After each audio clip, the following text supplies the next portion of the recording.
Më çudit që ke pasur pritshmëri, jam në ato që ka mandi që do kishte një reflektim mbas intervistës 4 zotit Ahmetaj, nuk ka ndodhur në tret parat dhe le të themi për qëndë vërtet, realiteti mediatik në Shqipëri është ata që janë media opozitare, mendojnë për krahun përballë që janë media të pushtetit dhe mediat e pushtetit, po të njëjtën narrativ përdorin për mediat e opozitës, le themi. Dhe justifikohen me idenë që nëse kjo është një media e opozitës, po bën politik me intervistën e Ben Ahmetajt. Ne nuk e fshehem që jemi media pro opozitë. Jo, po të them si e shohin.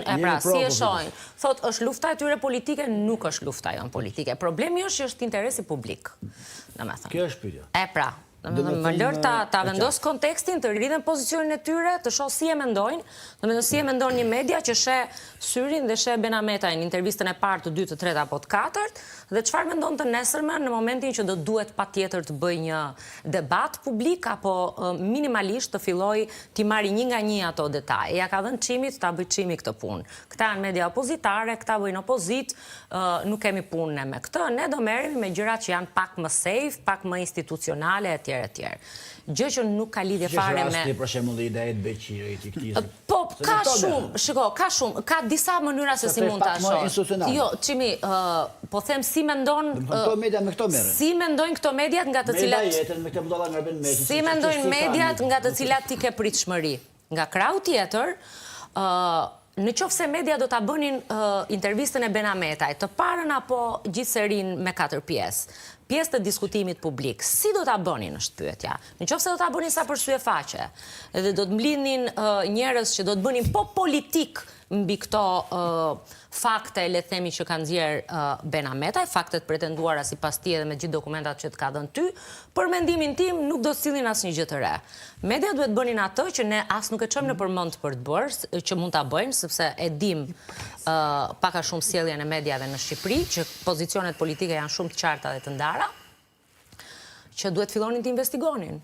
Domethënë, minimalisht në pak ditë mund kishin marrë kohën e mjaftueshme për të gjitha ato fakte t'i merrnin dhe t'i investigonin, ose në qoftë se do donin të rrëzonin, po themi, narrativën e zotit Ahmetaj, të kishin marrë kohë dhe të kishin rrëzuar gjitha ato pikpyetje, le të themi, dyshime apo denoncime që ai nxori në lidhje me disa çështje. Këtë nuk e ka bërë askush.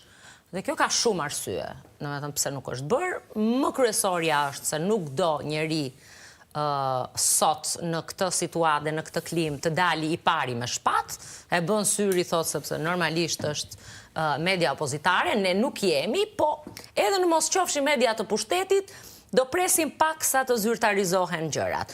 Domethënë, për mendimin tim, se se bën, nuk ndryshojnë asnjë gjë në opinionin publik, pavarësisht se për rolin që kanë për ta interpretuar të plot, do duhet domosdoshmërisht interesin publik ta zbërtheni në një lloj forme. Qoftë ky edhe një denoncim politik ti ishte nga zoti Ahmetaj. Pavarësisht se është ndryshe kur e thot një njerëz që ka qenë bashkëpunëtor i yt, është ndryshe kur e thot një zë i opozitës, të cilin ti mund ta konsiderosh shumë thjesht një akuzë politike, ato të Ahmetajt nuk janë akuza edhe politike, po jo vetëm politike. Ndaj them që nuk ka justifikim, po nuk është se presim ne që të kishte ndodhur diçka tjetër dhe të fillojmë ta diskutojmë pse s'ka ndodhur. Ne e dim që as ka ndodhur, as ndodh, as nuk do ndodh, besoj për një kohë të shkurtër.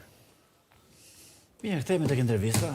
Mediat, edhe ju më thatë habitimi pse kishe pritshmëri, nuk se kisha pritshmëri. Thjesht duaj ta vend dukje.